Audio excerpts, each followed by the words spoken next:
oon Niina Halme, 24-vuotias urheilija Kouvolasta ja mä oon Suomen vauhdikkain naisalppihiihtäjä.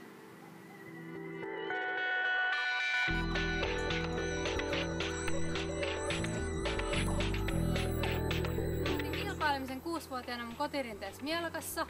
Mä oon aina tykännyt kilpailla ja mä oon tosi motivoitunut. Ensi talvena mun tavoitteena on menestyä Eurooppa Cupissa.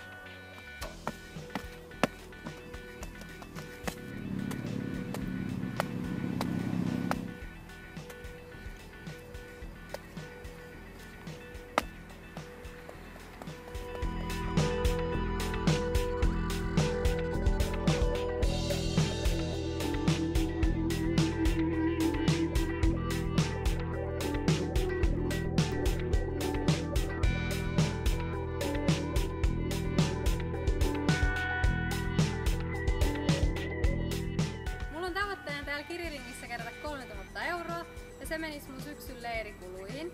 Ja jotta mä pääsen mun tavoitteeseen, niin mä tarvin just sun apua. Käypä tsekkaa mun ihan supermakeet tuotteet täältä sivulta ja kiitos tuesta!